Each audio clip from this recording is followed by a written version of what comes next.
பாவமோ உன் சாபம் தீரவே என் ஆயுள்மே சொல்லடி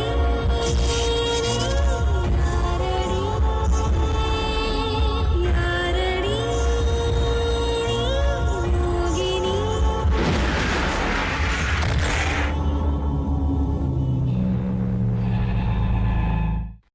அந்த முத்தரசனுக்கும் வெண்ணிலாவுக்கும் தான் கல்யாணம் நடக்கும். இந்த கல்யாணத்துக்கு முன்னால வெண்ணிலாவுக்கு வேற யாரோடையாவது கல்யாணம் நடக்கணும். ஏற்கனவே அந்த வெண்ணிலாவை கல்யாணம் பண்ணிக்க முயற்சி பண்ணி ஊர் மத்தியில அசிங்கப்பட்டு போனேன். இப்ப மறுபடியும் நடராஜனுக்கு அதே மாதிரி நடந்துச்சுன்னா என் குடும்பத்துக்கு கெட்ட பேர் ஆகும். 3 பங்கு சொத்தை அனுபவிக்க உங்களுக்கு கசக்கவா போகுது? ஓகே, நீங்களாம் இவ்வளவு தூரம் சொன்னதுக்கு அப்புறம் நான் மறுத்து பிரயோஜனம் இல்லை. நான் உடனடியே அதுக்கான வேலையை தொடங்குறேன். நான் சொன்னதெல்லாம் நல்ல ஞாபகம் இருக்குல்ல? ஞாபகம் இருக்கு.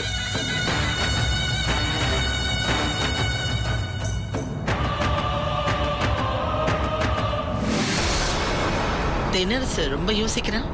தெனாலிராம பூனைக்கு பால் வச்ச கதையா அவர் ஏற்கனவே வெண்ணிலா கல்யாண விஷயத்துல சூடுபட்டுட்டாரு. அதனாலதான் யோசிக்கிறேன். ஆனா சொத்து பட்ட எல்லா சூட்டையும் மறக்க வச்சிடும். அப்போ கண்டிப்பா நாம சொன்ன மாதிரி நடந்துப்பாரு. கண்டிப்பா நாளைக்கு நேரத்துக்கு நல்ல செய்தி வந்துருன்னு எனக்கு நம்பிக்கை இருக்கு.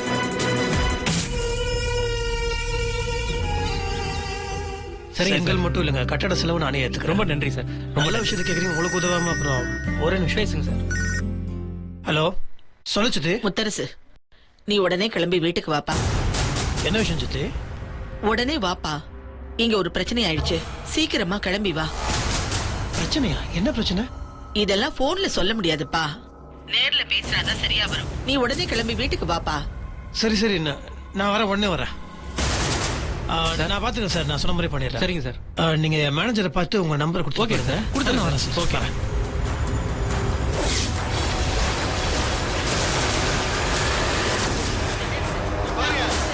ஒரு நிமிஷம் கூட என்னால புரிஞ்சுக்க முடியாது. இருப்பா.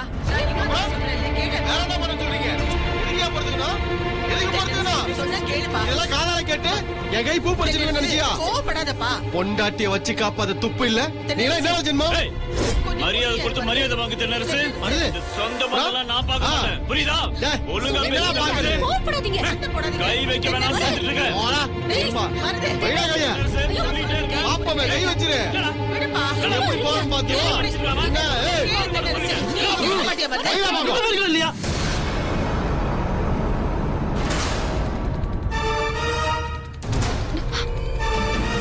தென்னரசு, கொஞ்சம் தயவு செய்து பொறுமையா நான் சொல்றது கொஞ்சம் கேளம்பா. பொறுமையா கேக்குறதா? இவன் ஹாஸ்பிடல்ல என்ன காரியம் பண்ணிட்டு வந்திருக்கான் தெரியுமா? எனக்கு வர ஆத்திரத்துக்கு அப்படியே உன்னை கொண்டு போட்டுரு.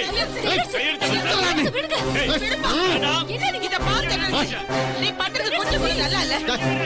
உங்க வீட்டு மாப்பிள்ளை அவன் மேலே கை வைக்காதீங்க. ஒரு மாப்பிள்ளை பண்ண காரியம் அது. அவன் என்ன பண்ணான்னு உங்களுக்கு தெரியுமா? கை எடுத்து பேசு. இது வந்து பேசிட்டு இருக்கான். தயவு செய்து சட்டையில கையெழு. கையெழு.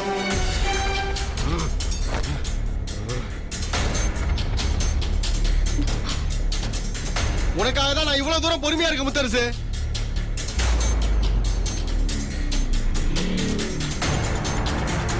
என்ன நடந்துச்சு உன் தம்பியை கேளு. மருது, ஹாஸ்பிட்டல் என்ன நடந்துச்சு?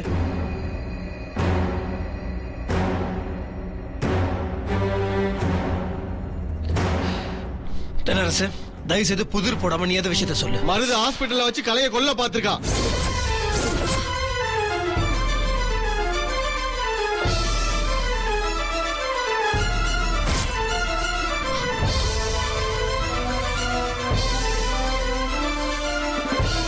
தாலி கட்டின பொண்டாட்டி எவனா கொல்ல பாப்பானா? அதெல்லாம் கேள்விப்பட்டுதான் நான் இங்க வந்தேன். ஹாஸ்பிட்டல்ல வேலை பார்க்கிற நர்ஸ் தான் எல்லா உண்மையும் சொன்னாங்க. அந்த டாக்டர் மட்டும் அன்னைக்கு தடுக்கலனா கலையை அங்கேயே கொலை பண்ணிருப்பான். இவ்வளவு நடந்ததுக்கு அப்புறம் இவளை நான் இங்க வீட்டுல விட்டுட்டு போனா கண்டிப்பா உயிரோட விட மாட்டான். நிச்சயமா கொலை பண்ணிடுவான். டேய், தென்னரசு சொல்றது உண்மையா?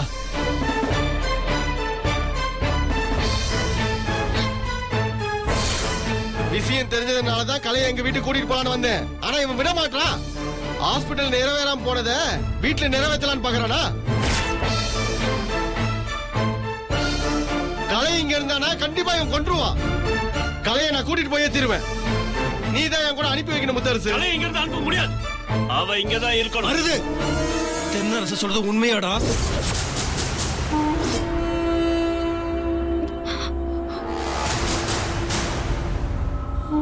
என்ன மன்னிச்சிருங்கண்ணே. கலையை நான் ஹாஸ்பிட்டல் வச்சு கொல்ல பார்த்தது உண்மைதான்.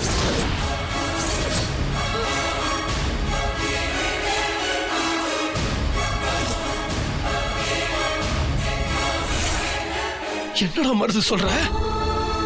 எதுக்காக அந்த மாதிரி பண்ண? இல்லண்ணே, கலைப்படுற வேதனை பார்த்து என்னால தாங்கிக்க முடியல. அவளும் நானும் காதலிச்சுதானே கல்யாணம் பண்ணிக்கிட்டோம். கலைனா எனக்கு உயிர்னு.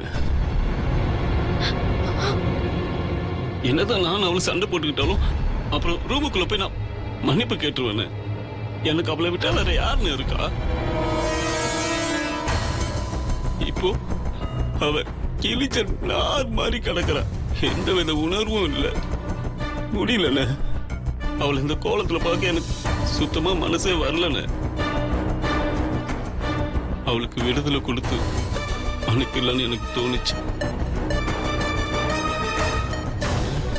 டாக்டர் சொன்னது கேட்டப்போ அவ மறுபடியும் எழுந்து நடப்பான்ற நம்பிக்கை எனக்கு வரல. அவளை அப்படி ஒரு கோலத்துல பார்க்க முடியாம தான் நான் இப்படி ஒரு காரியத்தை செய்ய துணிஞ்சேன். ஆனா அன்னைக்கு டாக்டர் வந்து என்ன தடுத்துட்டாங்க. எங்கம்மா போன? ஏன் கலையை எல்லாரும் விட்டுட்டு போனீங்க? என்னாச்சு? ஏதாவது பிரச்சனையா? நீ கூடவே இருந்து பத்திரமா பாத்துக்கோமா. வேற எங்கேயும் விட்டுட்டு போயிடாதம்மா. நான் பாத்துக்கிறேன் டாக்டர். நீ பண்ண அங்க பிரதர்ஷன் தான் அவ உயிரை காப்பாத்திருக்குன்னு நினைக்கிறேன். என்ன சொல்றீங்க டாக்டர்? அது ஒண்ணு இல்லம்மா, அவ உயிருக்கு இனிமே ஆபத்து இல்லைன்னு சொல்ல. பாத்தீங்கல்ல உங்க தம்பியோட யோகிதை என்னன்னு. இனிமே ஒரு நொடி கூட அவளை நான் இங்க விட்டு வைக்க முடியாது. கண்டிப்பா நான் அவளை கூட்டிட்டு போயே தீருவேன். மாமா, கலையை நான் பத்திரமா பாத்துப்பேன் முத்து மாமா. சொல்லுங்க முத்து மாமா, ஒரு பூச்சி போட்டு கூட நெருங்காம நான் பாத்துக்கிறேன். கலையை விட எனக்கு வேற எதுவுமே முக்கியம் இல்ல முத்து மாமா. அப்படி இருக்கும்போது வேற யாராவது வந்தா கூட நான் தொட விடுவேனா? அவளுக்கு எதுவும் நடக்காது. ரொம்ப பாதுகாப்பா இங்க இருப்பா. நான் பாத்துக்கிறேன் முத்து மாமா. இங்க பாரு, நீ பாத்துக்கிற அவங்க பாத்துக்கிறேன்னு சொல்லிட்டு கடைசியில அவளுக்கு ஏதாவது ஆச்சுன்னா அதுக்கு நீ பொறுப்பேத்துப்பியா?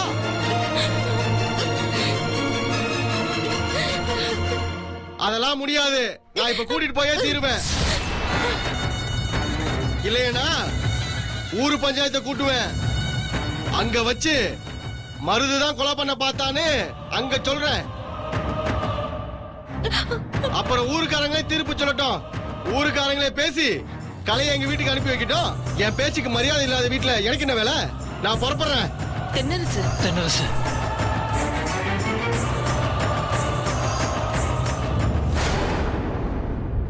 தென்னரசு, என்னதான் சமாதானம் சொன்னாலும் மருது பண்ணது மிகப்பெரிய தப்பு. கலை கஷ்டப்படக்கூடாதுன்றதுக்கு தான் அப்படி பண்ணியிருக்கான். இருந்தாலும் அது மிகப்பெரிய தப்பு. அதனால நான் சரி கலையை கூட்டிட்டு போறதுக்கு நான் சம்மதிக்கிறேன். என்ன சொல்றீங்க? இதுக்கு நான் ஒத்துக்க மாட்டேன். அவ இங்கதான் இருக்கணும். அதுதான் முறை. முறை? என்னடா முறை? முறை தவறி நடந்துகிட்டு முறைய பத்தி நீ பேசிட்டு இருக்கியா? அறிவு அறிவு இருக்கடா உனக்கு? எடுத்தோம் கவுத்தோட அந்த பொண்ணை கொலை பண்ற அளவுக்கு போயிருக்க. நீ எல்லாத்தையும் பண்ணிட்டு பெரிய இவன் மாதிரி அவனை எதிர்த்து பேசிட்டு இருக்க. டேய், அவங்க வீட்டு பொண்ணுடா. அவங்க வீட்டு பொண்ணோட உயிர் சம்பந்தப்பட்ட விஷயம். அவங்க மனசு எவ்வளவு கஷ்டப்படும். பெரிய இவன் இப்ப நான் சொல்றேன்டா, கலையை அவங்க கூட அனுப்புறதா முறை. நீ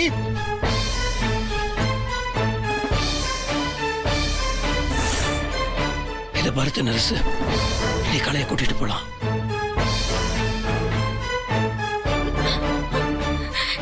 தயவு செஞ்சு நான் சொல்றதை கேளுங்க. கலை இப்ப தேறி வந்துட்டு இருக்கா. கண்டிப்பா கொஞ்ச நாள்ல சரியாயிடுவா. அவ எங்கேயே இருக்கட்டும். சரியானதும் நானே கொண்டு வந்து விடுறேன். எங்களுக்கு தெரியும் எங்க வீட்டு பிள்ளைய எப்படி பாத்துக்கிறதுன்னு. இன்னும் நீ டாக்டர் மாதிரி பேசிட்டு இருக்க. இது வரைக்கும் நீங்க பாத்துக்கிட்ட லட்சணமே போதும். இன்னும் கொஞ்சம் விட்டு இருந்தோம்னா நீங்களே அவளை குழி தோண்டி புதைச்சிட்டு இருப்பீங்க. உண்மையை தெரிஞ்சு நான் இப்ப வந்ததும் ஆளுக்கு வியாக்கான பேசிட்டீங்களோ. சரி தலை.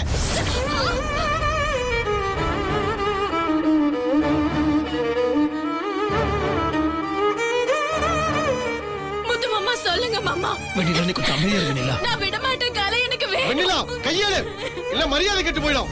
கலை கலை மாமா. வெண்ணிலா சொல்றது கேளு, கொஞ்சம் அமைதியா இரு வெண்ணிலா. கையேடு முத்து மாமா. இனிமே கலை விஷயத்துல நம்ம உரிமை கொண்டாடுறதுக்கு எந்த அருகதையும் நமக்கு கிடையாது. ஏன்னா இவ அவ்வளவு தப்பு பண்ணிருக்கா. விடுங்க மாமா. வெண்ணிலா மாமா தான் சொல்றாருல்ல, ஏன் தேவையில்லாம அழறே? மனசு தேத்திக்கும். நாம என்ன பண்ண முடியும்? தேவையில்லாம மருது நம்ம குடும்பத்தையே அசிங்கப்படுத்துற மாதிரி நடந்துகிட்டாரு.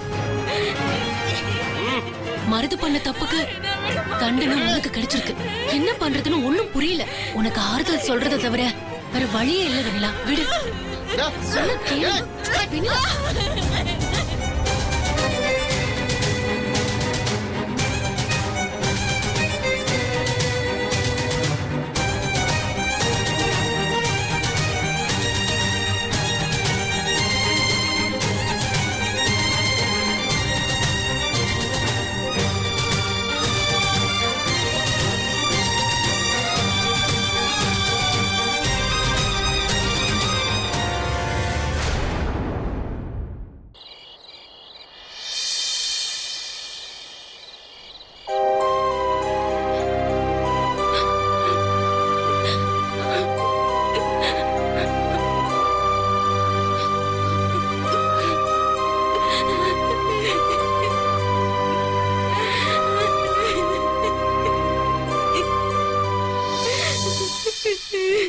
வெண்ணிலா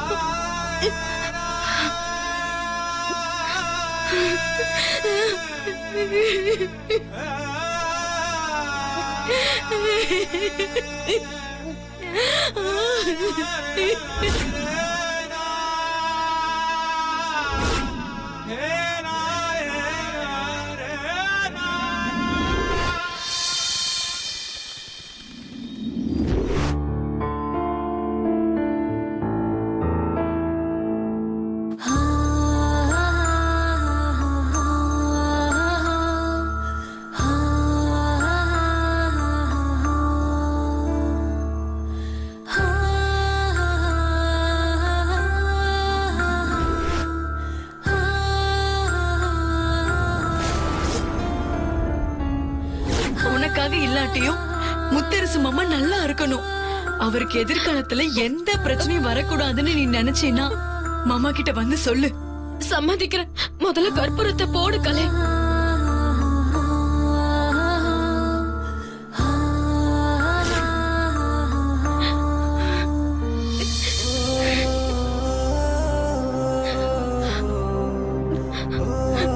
கடவுளே, என்னையே இப்படி சோதிக்கிற? நீ ஏன் இப்படி பண்ண? நீ ஏன் கலை என்கிட்ட இருந்து பிரிச்ச? கலை எனக்காக எத்தனை தியாகம் பண்ணிருக்கா. அதனால அவளோட கஷ்டத்துல நான் அவளுக்கு துணையா இருந்தேன், உதவணும்னு ஆசைப்பட்டேன். இது தப்பா? எனக்கு கலை வேணும், எனக்கு கலை வேணும்.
போனாலும் உன் ஞாபகமாவே இருக்கு. நான் என்ன பண்ணுவேன் கலை?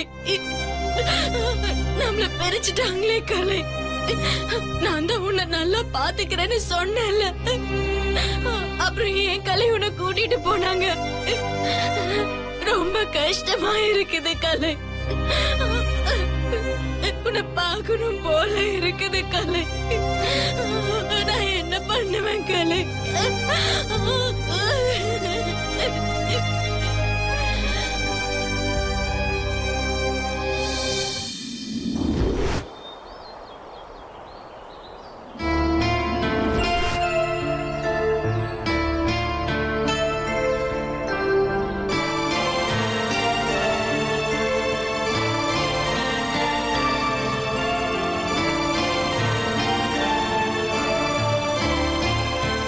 செல்வி, நேராக சீக்கிரம் கிளம்பி வா.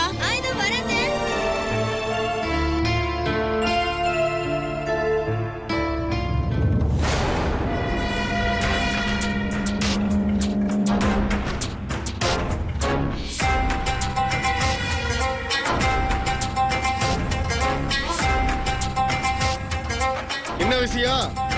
கலைய பாத்துட்டு போலான்னு வந்த. அங்க இருக்க வேணாம்னு நினைச்சுதான் நான் அவளை இங்க கூட்டிட்டு வந்திருக்கேன். அதுக்குள்ள பார்க்க வந்திருக்க? அவங்க வீட்ல இருந்து மருதையில யாராவது கலையை ஏதாவது பண்ண சொல்லி அனுப்புனாங்களா? ஐயோ, அப்படியெல்லாம் இல்ல. பின்ன கலைய பார்க்கணும் போல இருந்துச்சு, அதனாலதான் வந்தேன். நேத்து பூராவும் எனக்கு கலை ஞாபகமாவே இருந்துச்சு. நைட்டு புள்ள கெட்ட கனவாவே வந்துச்சு. அதான் அவளுக்கு ஏதாவது ஆயிடுமோன்னு பயமா இருந்துச்சு. அதனாலதான் கலைய நேர்ல பாக்கலான்னு வந்தேன். நாங்கெல்லாம் கோயிலுக்கு கிளம்பிட்டு இருக்கோம். அவளையும் கூட்டிட்டு போறோம். நேரமாச்சு, நாங்க கிளம்பணும்.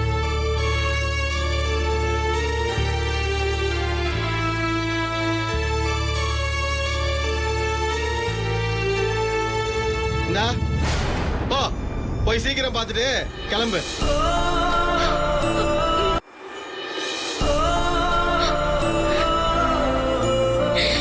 கலை,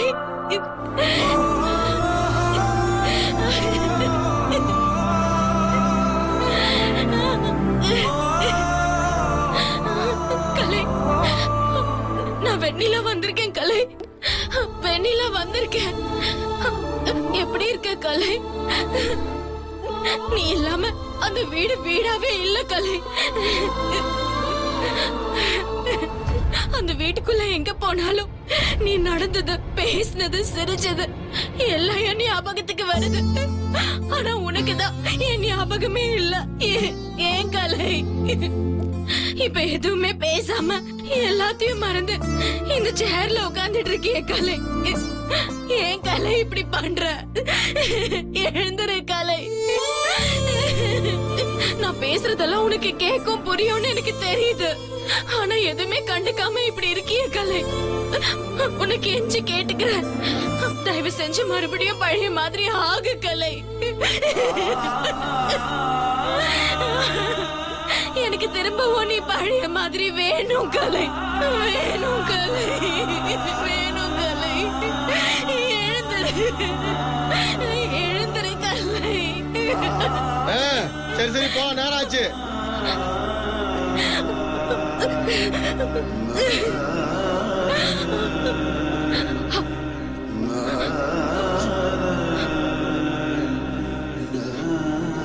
நானும் உங்க கூட கோவிலுக்கு வரட்டுமா? எனக்கும் இன்னைக்கு கலை கூட இருந்த மாதிரி இருக்கும்.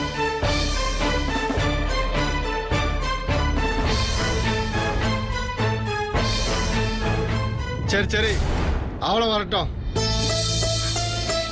சரி, நீயும் வா. கலை, நாம இப்ப கோயிலுக்கு போறோம், உனக்கு தெரியுதா? உன் தாத்தா, பாட்டி, மாமா, செல்வி எல்லாரும் வராங்க. வெளியில எல்லாம் போகும்போது நம்ம வேடிக்கை பார்த்துட்டே போலாம். நீ நல்லா கண்ணை முழிச்சு பார்த்தாதான் வேடிக்கை பார்க்கலாம். நீ இப்படி வீட்டுக்குள்ளேயே படுத்துட்டு இருந்தா எப்படி பார்க்க முடியும்? சரி சரி, பேசுனது போதும், வாங்க போலாம்.